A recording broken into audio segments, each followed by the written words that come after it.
Câmara Esporte Clube está de volta, hoje falando muito de arbitragem com Renata Ruel e Kleber Melo. Vamos falar um pouco agora da sindicalização, da profissão de árbitro.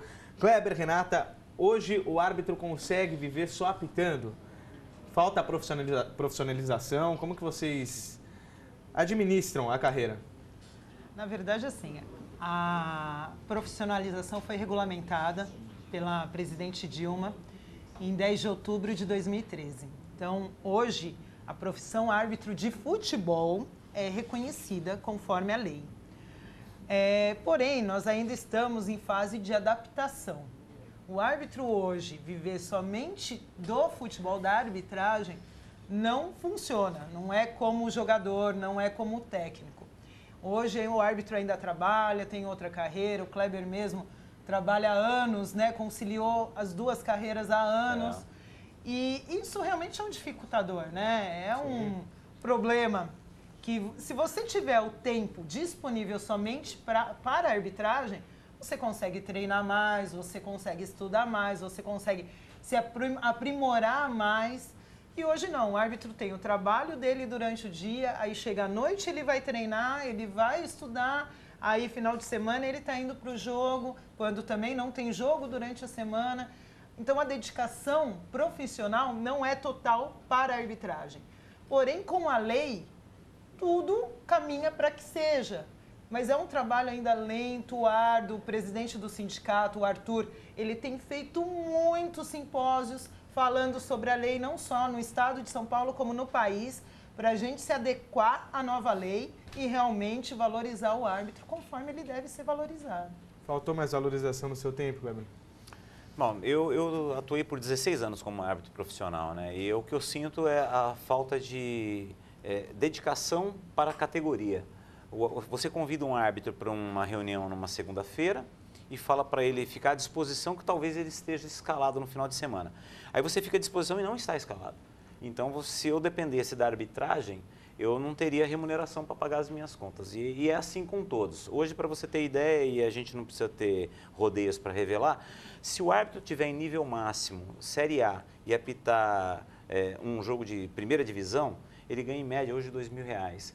Aí, correndo por risco... jogo? Por jogo. É essa a média. Entre o grupo de arbitragem, cada um está ganhando R$2.000. Agora, você imagina que ele passa a fazer 2 jogos por mês, ou às vezes fica num jogo só, dependendo. Ele vai mal no jogo, é punido, pega 30 dias de gancho e ele vai ficar com R$2.000 por mês. Eu quero saber qual cidadão consegue sustentar uma família com qualidade com esses R$2.000. Então, tem as despesas extras e tudo. Mas aí eu estou falando de primeira divisão, você imagina quando você vai para a segunda, terceira, quarta divisão ou para os campeonatos de estados que são mais pobres, não são tão favorecidos como São Paulo. As melhores taxas da América estão em São Paulo. E essa é a taxa que eu estou te dizendo. Então, quando você chega na divisão de baixo, o cara pode fazer 4 jogos por mês, nesse nível de ter sorte do sorteio, ser contemplado com uma escala, ou ficar em casa assistindo alguém apitar e ter que lidar com as suas contas. Eu, por 16 anos, fui gerente comercial, toquei paralelo e a minha opção era, cada momento que conflitar com a carreira, eu decido pela minha carreira profissional e não pela arbitragem. A arbitragem não era prioridade. Não podia ser, senão eu não conseguiria levar a minha vida no nível que, graças a Deus, eu levei aí e eu sinto por isso. Aí o que a Renata está dizendo, com a profissionalização, a regulamentação da categoria árbitro, hoje as instituições, Federação, CBF, FIFA, Sul-Americana, têm a chance de selecionar um grupo. Que tipo de seleção que eu faço para pegar um grupo de árbitros e profissionalizar esses caras e fazer esses caras se dedicar em teoria e físico para poder acompanhar o ritmo do jogo. Para vocês chegarem a uma CBF, uma Federação Paulista de Futebol, a carreira do árbitro ela se assemelha do atleta? Assim, vocês têm que passar por categorias inferiores, tem que apitar tantos jogos da A2, tantos jogos da A1, como que funciona? Eu acho que é até mais difícil que o do atleta, que se o atleta tiver um empresário, ele faz os atalhos, né? O árbitro não tem empresário. Nós não temos empresário. Nós somos criticados desde lá do infantil e juvenil, que é onde é o pior de apitar, né? Que lá são os pais que querem te enforcar quando você erra contra o filho dele. Então, mas você tem uma carreira que é escadinha degrau a degrau. Eu não consigo ver ninguém na arbitragem que tenha pulado algum degrau dessa carreira aí. A gente tem um degrau a degrau muito difícil de chegar na primeira divisão. Renata, nessa questão financeira, um ponto muito polêmico que surgiu nas últimas semanas foi o patrocínio dos árbitros, principalmente na Federação Paulista de Futebol. Claro, você é árbitra da federação, mas a pergunta que eu faço é o seguinte: essa questão envolveu muito o Palmeiras, porque o Crefisa é o patrocinador do Palmeiras e ia patrocinar os árbitros. Kleber, é uma boa ou não tem que misturar, principalmente quando tem um patrocinador de um clube, né, o mesmo patrocinador do clube sendo o patrocínio da arbitragem? Ou não tem nada a ver isso? Não. Leandro, é uma pergunta curiosa e eu vou te garantir uma coisa. Em nenhum momento isso afeta a decisão do árbitro em campo. Esse é um patrocínio institucional, corporativo. É a Federação Paulista de Futebol, é a CBF, se valendo de um privilégio de ser patrocinada, de poder vender esse patrocínio para uma empresa de leite, para um banco ou para uma empresa de automóveis. E o árbitro sequer tem contato com essa negociação, com esses valores, com essa remuneração, não chega nenhum percentual para o árbitro. E também não tem para ele, fala, proteja essa marca que ela está te pagando. Nunca foi assim. A federação nos remunera através do sindicato dos árbitros, nós não temos contato com o clube nem com a federação, exatamente para isentar o árbitro de preferências. O clube acerta com a federação repassa para o sindicato e nós recebemos através do sindicato. É para eliminar qualquer chance de contato de preferência. Renata, você que está bandeirando, está pitando, você se sentiria mais pressionada nesse caso se você fizesse um jogo do Palmeiras? Não. Na verdade, a gente costuma falar, se o árbitro fosse se sentir pressionado, ele não pode nem ser árbitro, né? Porque você vive em pressão constante o tempo inteiro. E é exatamente o que o Kleber falou. Em nenhum momento essa negociação chega para a gente. Nós estamos somente levando o nome na camisa, mas não chega nenhum percentual, não chega nada disso. Então, sinceramente, para nós árbitros, o nome que está na camisa não faz diferença alguma, não tem peso nenhum. O sindicato hoje em dia ainda recebe tentativa de suborno? Vocês já receberam tentativa de denúncia? Alguma denúncia? Olha, esse jogo aqui, fica de olho que o dirigente nunca chegou. Deixa eu aproveitar para uma brincadeira. Desde que eu me entendo por gente, eu ouço falar que o jogo ia ter mala preta, né? A única mala preta que eu vinha era da federação que eu usava meu material. Eu fiquei procurando essa mala preta há 16 anos, eu nunca achei essa mala preta aí. Né? Se ela passou lá na cúpula, nos cartolas. Mas vocês já sentiram, não que envolva vocês, claro, que algum dirigente chegou para tentar comprar, mas dos jogadores, já sentiram que tinha até um jogo de compadre aqui, aquele jogo, se empatar, classifica os dois. Vamos ficar quietinho, tocando a bola aqui de lado, bicando. Já sentiu isso, Kleber, apitando? Já. Isso já senti, já sofremos com isso. Esse é o pior jogo de apitar, porque esse jogo fica totalmente apático, você fica indiferente em campo, desnecessário, e você fica procurando o que eu vou apitar nesse jogo. Já aconteceu o jogo assim, em decisão de vaga de chave, e os caras falam, cara, eu tenho que apitar com 44 e 59 o final do jogo, não tem nem que dar acréscimo. Aconteceu isso mesmo, né? Isso acontece bastante. A parte do sindicato, de receber influência, jamais, nunca ouvi, desde que eu estou na arbitragem, nunca ouvi falar.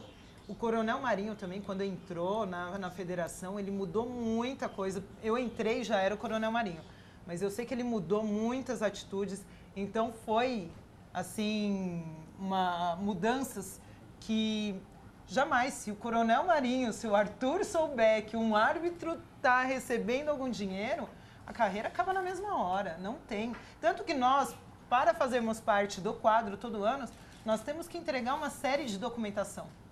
Uma série de documentos, até certidão civil, criminal, para mostrar que nenhum de nós temos problema nenhum com justiça, com nada. São quantos árbitros credenciados hoje em São Paulo? Você tem uma ideia? Está em torno de 480. Bastante. Então, esse é um tema, Leandro, que é curioso. Eu acho que o grupo, por ser muito grande, você não consegue treinar com tanta qualidade um grupo seleto. Se você separasse, vou profissionalizar um grupo seleto, fazer um corte de 50 e esses 50 terão um tratamento diferenciado, com uma garantia diferenciada. Talvez esse seja o caminho, o que a gente não consegue fazer hoje. Daí sim sairia um modelo de árbitro, agora eu vou cobrar com outro tipo de energia esses 50 caras. O efeito Edilson Pereira de Carvalho ainda reflete uma pressão dos árbitros hoje em dia? Não acredito. Eu sou contemporâneo de Edilson. No ano que aconteceu aquele fatídico, eu era parceiro de quarto dele. E foi um caso isolado. O caso Edilson poderia ter acontecido dentro da polícia, assim como acontece dentro do plenário, assim como acontece dentro do condomínio, na família. Eu tenho um familiar que vai lá e se desvia, se desvirtua e vai para o crime. Então, o caso Edilson foi totalmente isolado. O que eu agradeço do caso Edilson foi a mudança de conceitos de treinamento. Naquele momento chegou o Coronel Marinho. E o Coronel Marinho, por ser militar, ele botou uma outra doutrina na arbitragem. E eu vivi ela. Foi meu trampolim para chegar na primeira divisão. Eu sou agradecido, de certa forma, às mudanças, não ao fato Edilson, mas às mudanças por ter tido minha grande chance de chegar na primeira divisão. Naquela época você foi a favor de voltar todos os jogos? Porque teve alguns que não teve interferência, né? Direto e retornou. Corinthians São Paulo, Corinthians e Santos, algum daqueles jogos. Achei desnecessário. E depois nos áudios, se você resgatar na passagem, os áudios que a Polícia Federal tinha do Edilson mostrava que ele não tinha conseguido fazer nada que fosse do interesse realmente do que era o propósito da situação nos jogos que ele apitou. Olha, não deu para fazer, você viu, o jogo andou. Então, os áudios eu me lembro perfeitamente naquele momento. Eu queria ser o Edilson. Quando eu entrei na arbitragem, eu admirava a postura do Edilson em campo. Ele era um bom árbitro, um árbitro livre de qualquer contestação com o apito. Só que, infelizmente, teve um procedimento não cível ali que condenável, pagou o preço maior, né? Renata, Kleber, vamos falar um pouco da carreira de vocês, jogos complicados, aquele jogo memorável, falou, esse me deu trabalho, esse é um caso curioso. Uma história, no bastidor você vai me falando, teve uma lá na Moca, Kleber? Teve, na Moca aí, meu último jogo como profissional em 2012. Último jogo, eu na Javari, o jogo me convidou a apitar 4 pênaltis, eu não me inventei 4 pênaltis, aconteceram 4 pênaltis, 3 foram a favor do Juventus. O Juventus perdeu 2 e ainda perdeu o jogo. Aí não dá pra... Aí não tem como, time que perde 2. Eu não sei se na Moca vão me tacar pedra ou se vão me elogiar, né? Mas eu fiz a minha parte lá na Javari. Já saiu de Camburão alguma vez ou não? Muitas vezes. Muitas vezes? Hoje, eu acho que a turma nova aí, eu não sei quantos árbitros dessa nova leva, já saiu de Camburão. Hoje está muito mais disciplinado, né? Tem muito mais segurança e tudo, mas eu sou de um tempo onde saía de jogo de Camburão pelo menos uma vez por mês. E você, Renato, que ainda apita, mas já teve casos complicados, casos curiosos, engraçados, enfim, alguma história aí que eu você falo pode que quem trazer? está na arbitragem tem muitos casos curiosos, né? História que a gente mais tem para contar. Mas tem jogos extremamente difíceis, a rivalidade é muito grande. Eu fiz uma vez Rio Branco e União Barbarense, porque as pessoas falam do Palmeiras e Corinthians, do Santos e São Paulo, mas às vezes esses derbys do interior são piores. E eu lembro que eu fui fazer esse jogo, o time do União Barbarense chegou no estádio faltando 45 minutos para começar o jogo. Aí falou que ia subir com uma cor de uniforme. Nós estamos em campo só, e os 2 times com a mesma cor do uniforme. O jogo atrasou mais de 40 minutos. Os 2 diretores querendo brigar dentro do campo. Que lambança. Então, assim, não tem jogo fácil, mas é maravilhoso. Fala, Leandro, já que você abriu para contar a história, claro. tem uma bacana que pode ser resgatada. Eu fui fazer, quando começou a Série A2 em 2007, foi ter o jogo do Matonense contra o Nacional. E quem estava tocando o time do Matonense naquela época é o Israel de Jesus, um empresário aí de postura não muito crédula. Ele já tinha dado confusão lá na Portuguesa Santista, tinha ido lá para Matão tocar o Matonense. E aí ele pegou um momento onde o prefeito atual não gostava de futebol e assumiu o time como empresário, teve a eleição e o prefeito novo gostava de futebol. Aí Matão registrou na Federação Paulista para a próxima temporada o time do empresário. E a prefeitura registrou o time da prefeitura. E quando foi começar o campeonato, tinha 2 matonenses em campo e 1 nacional. Você imagina o que foi? Eu fui daqui lá recebendo recomendações que vai ter problema também. E teve. Quando eu cheguei em campo, tava o time da Matonense do empresário tinha entrado em campo, trancado os vestiários com super bonder na chave e não deixou a Matonense original da prefeitura entrar. Resumindo, a polícia quebrou todo mundo no cacetete, tirou todo mundo de campo na pancada, foi tema do Globo Esporte, foi tema de rádio e televisão, e demorou 1 hora para o jogo começar legitimamente com a time da prefeitura. E o outro time saiu totalmente espancado de campo, espancado, literalmente espancado. A gente fez o jogo e a Matonense ainda perdeu para o Nacional. Eu queria aproveitar a presença de vocês dois aqui para tirar uma das dúvidas que eu tenho. Eu já conversei com alguns árbitros, tenho alguns amigos que são árbitros, Coronado acho que você conhece, César Coronado. Meu contemporâneo. Figuraça, né?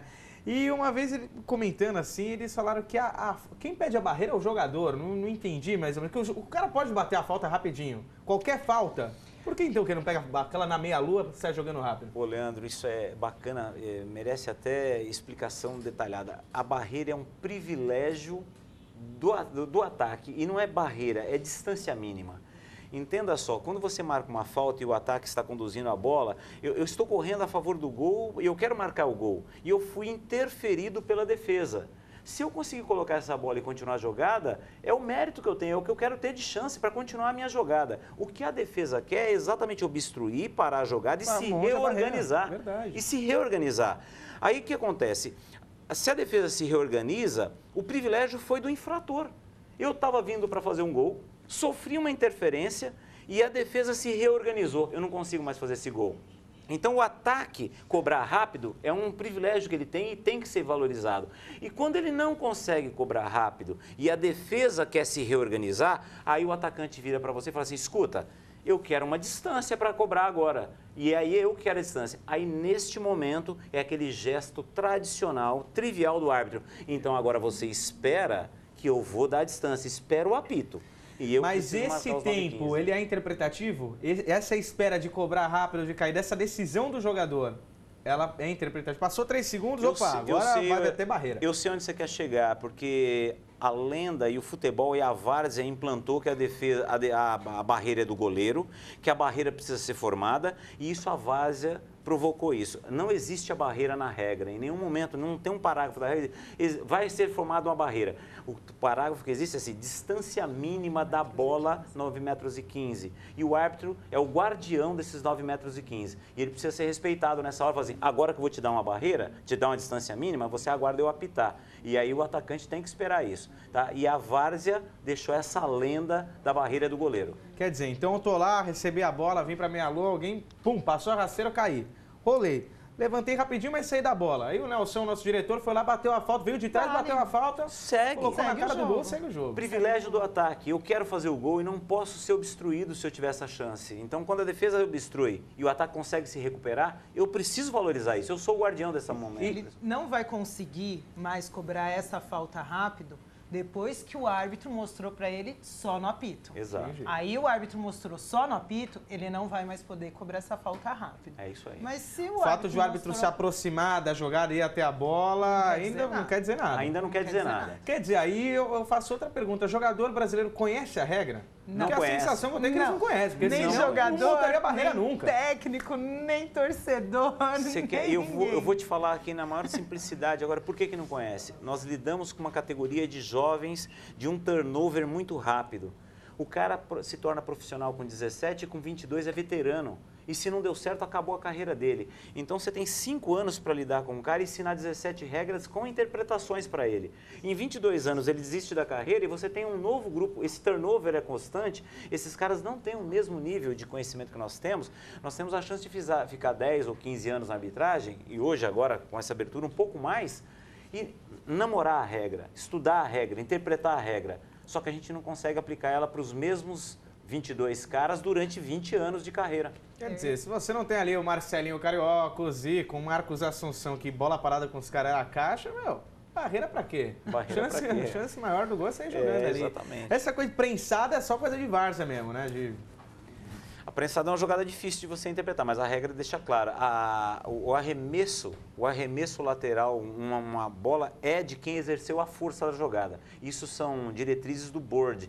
Existe um grupo de estudiosos de regra, são pessoas que olham para a regra e falam assim, orientações do board. É um grupo de pessoas que orientam o que você pode fazer para não ferir a regra. E a orientação do board é que quando você tem um momento de impacto de bola, a bola foi dividida por 2 profissionais, quem exerceu a força maior é quem vai ter o privilégio de ficar com essa bola. Não tem a prensada. A jogada mais difícil do futebol ainda é o impedimento?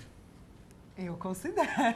A Renata, com todos os méritos aí, pode dizer. Eu considero, mas tem jogadas, né, de impedimento, tem jogadas de fácil interpretação. Mas tem jogadas que realmente, eu costumo dizer, dar um exemplo, aquela que o zagueiro sai, o atacante quer entrar na mesma proporção ali de linha, em alta velocidade. É um lance difícil, tem alguns lances difíceis. Tem algumas técnicas, o barulho da bola, a hora que a bola sai do pé da jogadora ajuda? A Ana Paula falava muito isso. Então, mas como que você vai fazer? Eu fiz um jogo agora do Corinthians com 32 mil pessoas na Arena Corinthians. Inflamado. Eu fiz outro jogo do Palmeiras agora com 29 mil pessoas na Arena Allianz. Você não escuta absolutamente nenhum barulho da bola. Nenhum. Então, quando você está começando nas categorias de base, que não tem torcida, isso é uma técnica, sim, ajuda. Agora, eu falo que é muito feeling. Por isso que eu acho que você não cria um árbitro. O árbitro é um dom, um assistente é um dom. Ô, Renata, barulho da bola não dá pra escutar muito e cantada. A hora que você está concentrada no jogo, não. Mas em outros momentos, sim. Acontece muito. Acontece. Com jogadores também. Jogadores também, torcida, faz parte. E aí, como que você procura sair dessa saia justa, Faz literalmente? de conta que não está ouvindo. A gente, principalmente quando tá com fone, você põe a mão no fone e faz de conta que tá ouvindo alguma coisa aqui, pronto. Fato muito curioso que a Renata comentou nos bastidores, o Kleber também tem, os dois trabalham com rede social e normalmente o árbitro procura fugir desse contato com o público. Te respeitam muito na rede social? Como que é depois de uma partida, chove solicitação de amizade ali? Depois de uma partida vem um monte. Eu saio de um jogo de TV principalmente, né? Aí eu olho as solicitações, tem várias, mas nunca desrespeitaram, sempre foram parabenizando, nunca faltaram com respeito. E eu acho legal, porque o árbitro é um ser humano como qualquer outro. E eu acho fundamental, principalmente, as pessoas saberem disso, saber um pouquinho da realidade da vida do árbitro, saber como que é. Nós não somos nem melhores nem piores do que ninguém, não vejo problema nenhum nesse contato. Assim como na vida normal, para as mulheres é sempre melhor, né? Porque no meu Facebook, quando entra alguma coisa lá, é para falar assim, seu ladrão, olha, roubou meu time. A mulherada já é diferente, o cara já passa na gata, você errou, mas eu te perdoo. Comigo não tem muito elogio não, viu, Leandro? Vocês escreveram como que... Não, escreveram não. Um colega falou que estava escutando meu jogo no rádio e que no rádio comentaram. Olha, a Renata acertou, mas quando ela erra, ela não erra, ela se equivoca. E mesmo quando ela se equivoca, são os jogadores que erraram. Falei, então tá ótimo, assim. Falando de vida pessoal, Renata, você, mulher, é difícil lidar, ter um relacionamento, tem muitos ciúmes, essa questão de você ter contato direto ali com o público masculino? Tem, é difícil o relacionamento. É difícil, sim, porque não só o ambiente dentro do campo, mas viagens, né? A gente viaja muito. Então, é difícil você estar num quarteto feminino. Normalmente é você e mais 3 homens, então é difícil. E o homem não aceita, ela sabe mais que a lei do impedimento do que eu.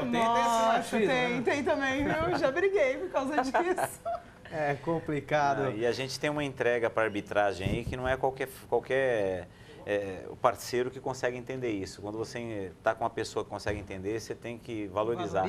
Porque a carreira de árbitro você vai numa rodada de quarta, numa rodada de domingo, são 4 dias fora de casa e às vezes muito longe de casa, né? Kleber, quando você parou, existia uma idade limite, né? Isso. 45 anos. Hoje mudou um pouco essa regra. Pois é. A FIFA acabou de mudar, foi na virada deste ano agora, de 2014 para 2015, a FIFA entendeu que a idade mínima do árbitro já poderia ser elevada para 50. No ano que eu parei em 2012, era o ano que você fazia 45, era o último ano que você apitava. A FIFA já entendeu que são 50 anos. Com a regulamentação brasileira de arbitragem sendo reconhecida como profissão, a partir do momento que você está exercendo esta função, você já não pode ter limite de idade, porque você tem que depender das suas características físicas e profissionais. Então, eu sou um profissional habilitado, eu não posso ter idade para cumprir minhas funções. Então, a gente tem essa chance. Inclusive, eu estou tentando aí uma volta, eu fiz uma cirurgia de joelho. Não tanto, eu queria estar mais, Leandro. Mas eu vou tentar a minha volta aí, vamos ver se a gente consegue sensibilizar os dirigentes. E árbitro que é árbitro anda sempre com cartão no bolso? Ou não? Não, os meus, por exemplo, vai saber se pode acontecer alguma coisa, estamos sempre com os cartões. Inclusive, Leandro, vou aproveitar que eu estou com eles, vou te fazer um presente. Pô, obrigado. Que isso, Você nunca ganhou 2 cartões de uma vez só. Bacana, gostei. Não vou mostrar o cartão pro meu público, não quero dar amarelo e vermelho para ninguém, né? Mas vou guardar com muito carinho. Obrigado, viu, Cleber? Imagina. Valeu, tamo junto. Olha, muito bom o bate-papo. Realmente a gente esclarecer questões da arbitragem, muitas regras desconhecidas do público, como essa questão da barreira, né? Muita gente não sabe. Eu acho que bacana vocês virem aqui, transparecer essa integridade da arbitragem, principalmente do trabalho da Federação Paulista. Viu, Renata? Obrigadão pela presença. Eu que agradeço a oportunidade. É um prazer poder mostrar um pouquinho do que é arbitragem, do que é ser árbitro de futebol e da nossa realidade. E quando quiser, vai conhecer também o nosso sindicato, a nossa federação, para você conhecer um pouquinho mais como funciona ali no dia a dia. E o contato para quem quiser saber um pouco mais do trabalho do sindicato, tem o site? O site do Sindicato dos Árbitros do Estado de São Paulo é www.safesp.org.br. Os meus amigos estão perguntando, Facebook da Renata, qual que é o Facebook da Renata? O Facebook da Renata é Renata Ruel. Facebook do Clebão, Kleber Melo, grande árbitro, obrigadão pela presença. Eu é que agradeço, Leandro, agradeço a todos vocês e a Câmara Esporte Clube por essa chance, essa oportunidade. E gostaria só de falar para as pessoas, respeitem os árbitros, que estão longe de ser pessoas tendenciosas. Nós somos preparados para serem neutros, para tocar partidas e a gente tenta ser o mais neutro possível no jogo. Eu costumava ouvir de um grande amigo e assumir que isso era uma realidade.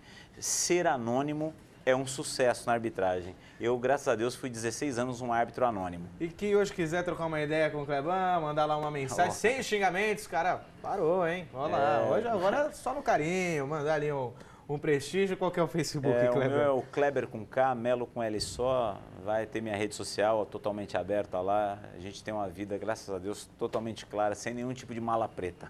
Câmara Esporte Clube fica por aqui, mas se você mudar de programação, sair da TV Câmara, ó, cartão vermelho para você. Continue conosco, porque a gente volta na semana que vem, sempre na base da emoção. É assim que o esporte toca. TV Câmara São Paulo, informação para a cidadania.